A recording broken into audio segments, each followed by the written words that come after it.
사랑하는 여러분, 오늘은 부자 청년이 물어본 영생에 대해서 이야기를 들려주겠습니다. 성경을 조금 더 잘 이해하려면 맥락을 알아야 해요. 맥락은 흐름이라는 뜻인데요. 어, 지금 어떤 맥락이냐면 예수님께서 자기를 의롭다고 여기고 다른 사람을 멸시하는 사람들에게 이 이야기를 들려주셨거든요. 바리새인과 세리의 기도 비유를.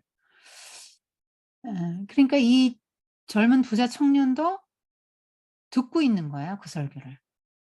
근데 그 설교 들었을 때 기분이 어땠을까요? 분명히 바리새인이 들어가야 되는데 아무도 들어갈 수 없다고 생각되는 저 주인 세리가 어떻게 들어가나? 어 놀랐을 거예요. 근데 하나님 나라는 누가 들어갑니까? 세리. 비록 사람들에게 멸시를 받고 죄인이라고 손가락질 받지만 "주님 나는 죄인입니다." 하고 자기 죄를 알고 고백하고 하나님의 자비를 구한 사람은 의롭다 여기심을 받고 하나님 나라에 들어갔죠. 그다음에 예수님이 이어서 "어린아이 같아야 하나님 나라 들어간다." 이렇게 설교하고 하셨거든요. 누가 하나님 나라에 들어갈 수 있나 누가 못 들어가나 지금 이 맥락이라니깐요. 어 그 어린아이 같아야 들어간다는 게 무슨 말일까요? 그때 당시 어른들의 눈으로 볼 때 어린아이는 힘이 없어요. 연약한 거고 그다음에 무가치하죠. 돈도 못 벌고 일도 못하고 전쟁도 못 나가고 그때 당시 어른들 눈으로 볼 때는 무가치한 존재죠. 낮은 존재고 무슨 뭐 인격적인 그런 대우를 받지 못했어요, 그때 당시 아이는. 어 그게 어린아이예요. 그러니까 세리나 어린아이나 낮은 신분이죠. 음. 근데 어린아이는 왜 천국에 들어갑니까? 세리는 자기 죄 고백해서 들어갔고요. 어린아이는 어 하나님을 절대 의존하죠. 어린아이가 엄마와 의지하듯이. 그다음에 하나님의 나라 가치 체계를 잘 받아들여요, 수용성이 커서. 그러니까 뭐 어른은 가르치기가 되게 힘들어요. 왜냐면 자기 생각이 딱 굳어 있기 때문에. 뭐 세계관도 굳어 있고 경험도 많고 내가 아는 지식이 다 이게 맞는 것 같고 그래서 누가 무슨 말해도 나이가 먹으면 먹을수록 잘 못 받아들여요. 그런데 어린아이는 경험이 많지 않죠. 그래서 이런 거야." 하고 선생님이나 부모님이 가르쳐 주시면 '아 그렇구나.' 하고 이렇게 받아들이잖아요. 그 하나님 나라 가치 체계를 얼른 받아들였으니까 간 거죠. 그러니까 어떤 뭐 명예도 없고 특권도 누리는 것도 없고 돈도 없고 가난하고 힘없고 사회에서 아웃사이더로 내놓은 사람들인데 "이들이 하나님 나라에 들어갔다." 이렇게 말씀하시는 거예요. 그러면서 오늘 이 부자 청년 이야기는 부자 청년은 못 들어갔다. 그럼 누가 못 들어가나? 부자 청년 같은 사람은 못 들어가요. 그러니까 전혀 이렇게 대척점에 있는 거예요, 둘이. 바리새인과 그 부자 청년은 같은 여기에 있는 거고요. 세리와 어린아이는 이쪽에 있는 거죠. 음. 어 한 부자 청년 이 사람은 관원이에요. 관원이 뭐냐면 공무원. 일찍 출세를 했네요. 그러니까 그때 당시에 그 유대 사회에서 종교 지도자 무슨 사내들인 공연이라든가 하여튼 이런 관원이 된 거예요. 그러니까 젊은 나이에 관원이 됐으니까 이 신분이 높은 거잖아요. 명예에도 따라붙죠. 그리고 돈이 따라붙어요. 이 세트로 가요 다. 이 특권을 막 누립니다. 어디 가나 막 높은 자리에 앉으시라 그러고 막 사람들이 뭐 "떡고물이라도 떨어질까." 이러면서 막 졸졸 따라다니죠. "어디든지 저 사람하고 뭐 결혼할 수 없을까." 뭐 이러면서 막 우리 자녀들하고 뭐 이러면서 따라다닐 거예요. 사람들이 막 많이 따라다닐 거예요. 자 그런데 이 사람이 두 설교를 듣고 나서 그럼 젊은 관원인 나는' 이런 생각이 든 거죠. '나는 하나님나라에 들어갈 수 있나? 아 물론 들어가지. 난 율법을 잘 지키니까.' 이런 생각을 했을 거예요.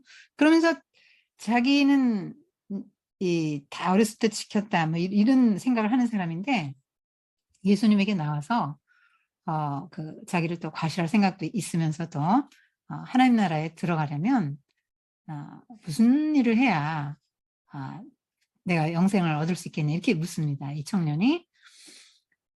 어 확인하고 싶었겠죠. '나는 하나님 나라에 들어갈 수 있다.'라는 거를 예수님에게 확인받고 싶었을 거예요. 묻는 질문이 좀 이상하지 않아요?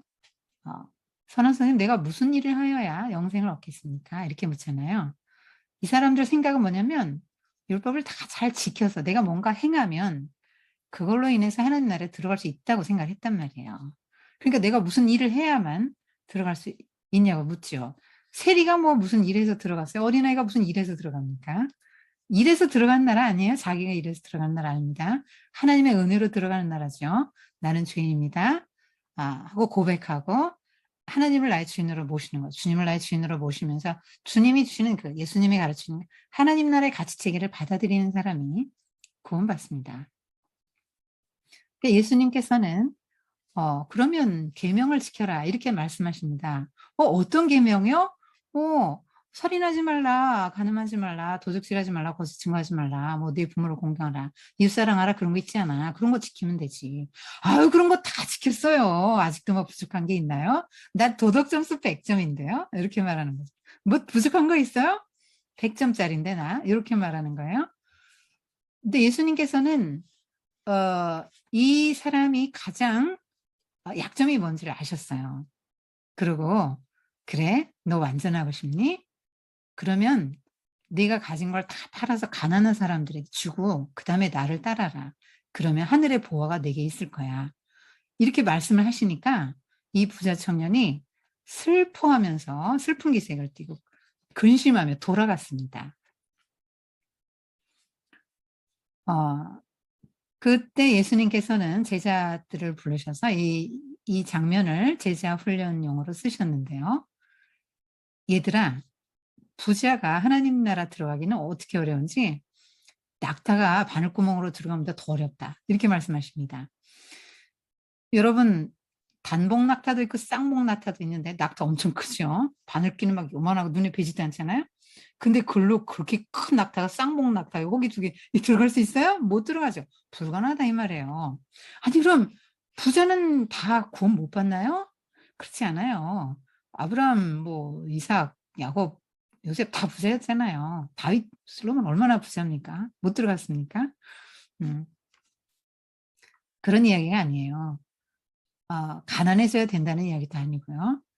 성경 전체를 볼 때 네 재산을 다 팔아서 가난한 사람에게 주고 그 후에 나를 따르라라고 말씀하신 대상은 이 청년 하나뿐이에요. 왜냐하면 이 청년의 그 가장 약점 아킬레스건.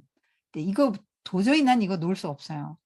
어 하나님 나라 못 들어간다 해도 난 이거 절대 못 나요.'라고 한 이것이 뭐냐면 이 사람의 그 돈이에요. 그러니까 돈과 사회적 지위, 명예, 특권 이건 세트로 다 따라 붙는다 그랬죠.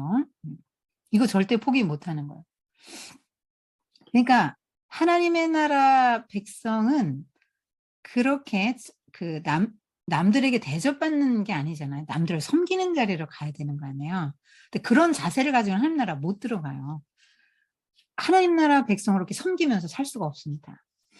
그리고 어 이 청년이 그 문제가 되는 건 뭐냐면 계명을 다 지키고 있다고 생각하는 거죠. 근데 사실 계명을 다 지키고 있다고 생각합니까? 이게 너무 중요하다고 생각하면 이거 우상 숭배 아닌가요? 그러면 1 계명부터 어겼네요. 그리고 이웃 사랑의 계명을 못 지켰어요. 이웃 사랑의 계명을 지켰다면 주변에 그렇게 가난하고 힘든 사람이 없어야 될 거 아니에요. 예수님께서 왜 이 10 계명 말씀을 딱 하셨을까요? 다른 여러 가지 얘기도 하실 수 있는데 10 계명 이야기를 하시는 의도가 있죠. 10 계명은 모세가 시내산에서 하나님께 받은 거죠. 그러니까 이 10 계명을 지켜야만 구원받는다 이게 아니고 이미 애굽에서 탈출해서 구원받은 사람들에게 하나님의 나라 백성은 이 땅에 하나님 나라를 이루려면 이 정도는 하고 살아야지. 그리고 10 계명 주신 거예요. 그게 인제 10 계명의 정신이 뭐냐면 이 땅에 하나님 나라 이루는 거거든요. 하나님 나라는 어떻게 이루어져요? 어 거짓말하지 말아야죠. 자 보세요. 여러분 거짓말 밥 먹듯이 하죠 우리가. 하나님의 성령이 충만하지 않으면 밥 먹듯이 거짓말합니다.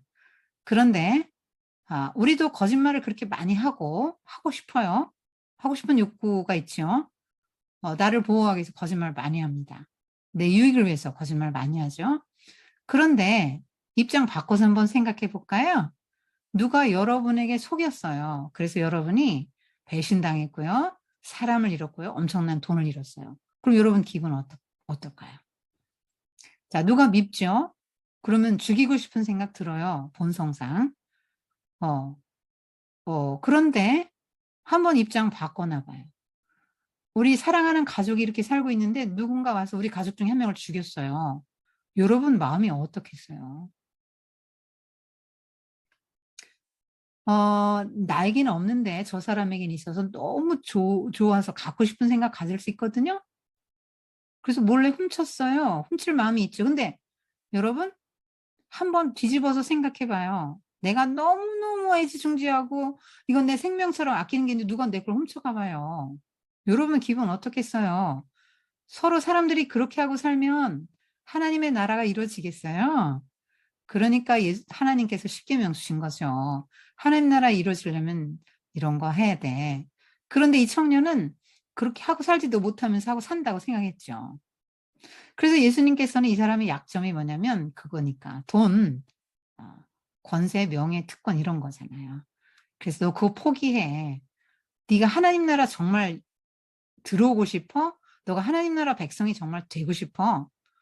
그렇다면 네 특권을 포기하고 네가 지금 딱 금고놓은 저 사람들, 세리, 어린아이 같은 거, 이런 세리주인, 창녀막, 이방인, 고아, 과부, 나그네, 장애인, 병자 막 이런 사람들 있잖아요. 그런 사람들도 너의 친족 공동체로 받아들여서 공동체의 하나님 나라를 이뤄대니까. 그 네가 많은 거 그거 조금 흘려보내줘. 그거 좀 흘려보내주고 그래서 네 공동체로 받아들여. 하나님 나라 가치 체계가 이런 거니까 그걸 네가 딱 받아들여. 그래야만 네가 구원 얻는다. 이 땅에서부터. 그렇게 말씀을 하신 거예요. 그런데 이 청년은 못 놔요. 그러니까 슬픈 표정으로 간 거예요.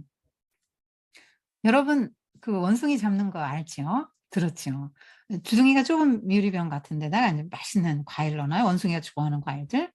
뭘 좋아할까? 바나나 같은 거 넣어놓는다. 그러면 원숭이가 이렇게 손을 넣죠. 그리고 딱 잡아요? 그리고 손을 못 빼니까 잡히는 거예요, 사람에게, 원숭이가. 이걸 놓으면 자기 빼고 도망갈 수 있는데 이걸 안 놔요. 꼭 이 원숭이 같이 부자 청년도 난 이거 절대 못 놔고 딱 붙잡은 게 그거거든요. 근데 그것도 갖고, 하나님 나라도 갖고 이 두 개는 안 된다고 예수님 말씀하시는 거예요. 하나만 된다. 아, 그걸 포기할 때 하나님 나라의 가치 체계를 받아들이고 이 나보다 연약한, 나보다 없는 가난한 병들고 누군가의 도움이 필요한 사람들에게 나의 걸 흘려보내는 이 하나님 나라의 가치 체계, 말하자면 십계명의 확장입니다. 십계명의 확장이 하나님 나라예요. 그런 마음을 갖고 살 때 하나님의 나라 백성이 되고 구원받고 그 영생을 얻게 된다. 예수님은 이렇게 말씀하신 거죠. 예수님 믿고 모든 재산을 다 팔아갖고 가난해져야 된다는 얘기 절대 아니니까 오해하지 마세요. 내가 영생의 가치를 아니, 하나님 나라의 가치를 아니, 하나님 나라의 가치를 아는 사람은 다 팔아서 산다 이 말이에요. 여러분 밭에 감추인 보아도 여러분 기억하죠? 농부가 소장농인데 이렇게 막 곡괭이질 하다가 보아를 발견했는데 그거 사기 위해서 자기 전 재산을 다 팔아서 그거 샀잖아요. 진주 장사도 자기 전 재산을 다 팔아서 값진 진주 하나 삽니다. 손해입니까? 절대 손해 아닙니다. 근데 사람들 보기엔 손해같이 보이죠. 여러분, 그래서 베드로가 이제 한마디 하죠. 예수님, 우린 다 버렸어요. 그럼 우리에게 오는 보상은 뭐죠? 이렇게 묻습니다. 그러니까 예수님께서 나를 위하여 전토를 부모나 그러니까 내가 너에게 말한다. 내가 다시 임할 때, 새 세상에 올 때에 인자가 영광스러운 보좌에 앉고 그다음에 만물이 새롭게 될 텐데 그때 너희는 12보좌에 나랑 같이 앉아서 이스라엘 12지파를 심판할 것이다. 그리고 내 이름을 위해서 부모나 형제나 자녀나 자매나 그 형제나 전토, 논밭 이런 걸 벌인 사람은 이 땅에서 100배나 받고 내세에서 영생을 얻지 못할 자가 없을 것이다. 그러나 첫째가 꼴찌가 되고 꼴찌가 첫째가 될 것이다. 이렇게 말합니다. 여러분 첫째는 부자 청년이죠. 바리새인들 이런 사람이 첫째입니다. 꼴찌는 누굽니까? 세리 어린아이 같은 사람이죠. 그 꼴찌가 첫째가 되는 나라가 하나님의 나라다 이렇게 얘기하는 겁니다. 오늘 이 말씀은 예수님 믿는 사람은 가난해져야 된다는 말이 아니고 하나님의 나라의 가치 체계를 받아들여야 된다는 말이에요. 그래서 하나님 나라의 가치 체계를 받아들였을 때는 그렇게 가난한 사람들에게 그냥 무심할 수가 없다는 거죠. 하나님 나라를 이루려면 한 사람은 그냥 그 높은 지위에서 그 모든 부가 주는 모든 특권을 다 누리고 한 사람은 너무 가난해서 지금 거의 죽게 생겼는데 이렇게 이런 사람들이 같이 살면서 하나님 나라가 어떻게 이루어지겠어요? 부가 왜 문제가 될까요? 돈을 의지하고 하나님을 의지하지 않아요. 이 청년도 하나님이냐 돈이냐 했을 때 하나님이냐 하나님 나라냐 천국이냐 돈이냐 했을 때 돈을 선택했잖아요. 그러니까 돈이 주는 그 혜택들이 이 땅에서 너무 크게 느껴지기 때문에 하나님의 나라를 포기하는 거예요. 그런데 여러분 생각해 보세요. 이 땅에서 잠깐 누릴 돈하고 영원한 나라에서의 영원한 생명. 그러니까 이 땅에서 우리가 몸을 갖고 사는 것처럼 영원한 그 새 나라에서 새하늘 새 땅에서 내가 또 다른 몸을 갖게 될 텐데 그게 영원한 생명이에요. 그 생명은 죽지 않는 영원한 생명이란 말이에요. 재산이 중요합니까? 여러분 재산 다 팔아서라도 죽을 병 낫고 싶지 않겠어요? 생명이 더 중요하죠. 그런데 이 사람은 자기의 가진 거, 돈을 더 중요하게 생각했기 때문에 하나님의 나라를 포기한 사람이죠. 자기 그걸 포기를 못하는 거예요.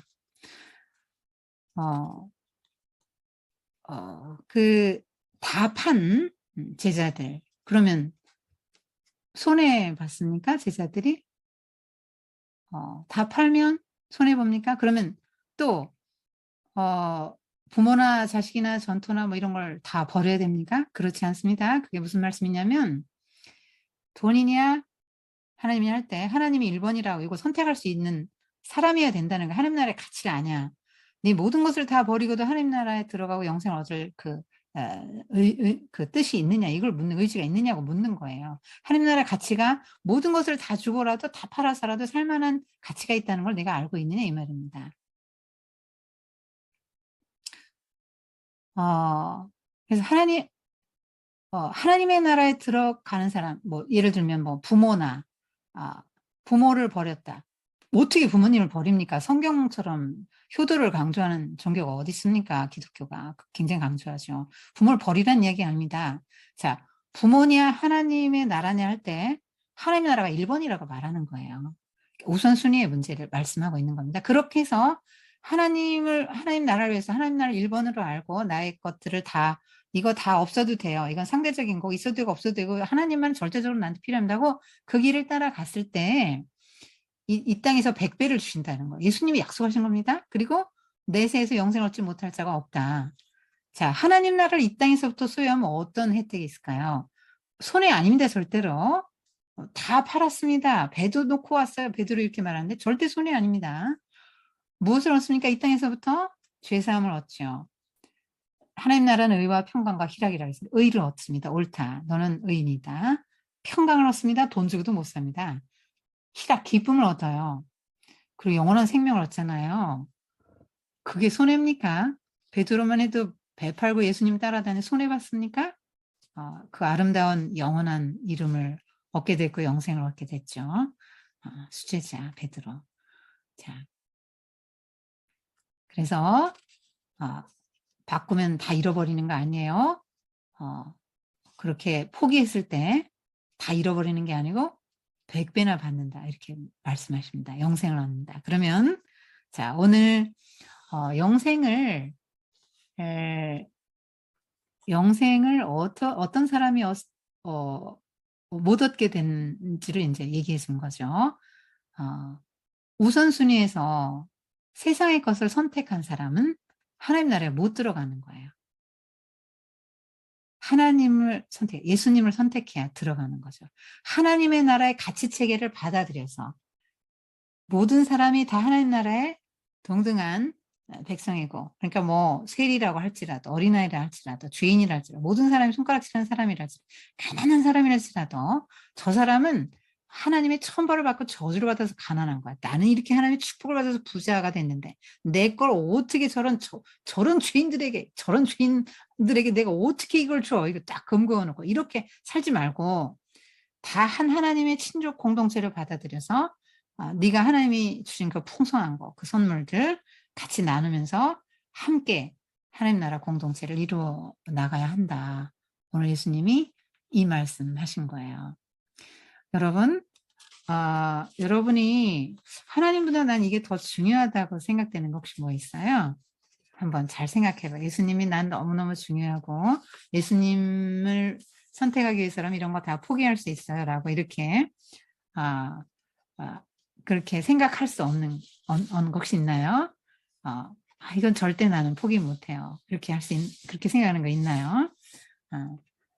그리고 하나님께서 왜 십계명을 주셨을까도 생각해보고, 예수님은 그 십계명의 확장으로서 이 땅에 하나님 나라를 세우러 오셨는데 하나님 나라의 가치 체계를 받아들이고 그 하나님 나라의 백성으로서 살아간다는 게 뭔가. 그럼 나는 뭘 다른 사람들에게 줄 수 있을까? 이런 거 한번 고민해봐요. 기도하겠습니다. 하나님 아버지, 부자 청년은 영생의 가치를 몰라서 이렇게 슬픈 기색을 띠고 자신이 좋아하는 것, 사랑하는 것을 딱 끌어안고 슬픈 기색을 띠며 돌아갔어요. 예수님보다 하나님보다 우리가 더 소중하게 생각하는 것이 없도록 도와주시고 우리 다 하나님 나라 백성이 되어서 그 의와 평강과 희락과 영생을 이 땅에서부터 얻고 누릴 수 있도록 주님 도와주세요. 그리고 우리 사랑 어린 친구들이 하나님 나라의 가치관을 받아들이고 또 이해하고 또 그렇게 어렸을 때부터 살아갈 수 있는 그런 능력을 더해주세요. 감사드리며 예수님의 이름으로 기도했습니다. 아멘.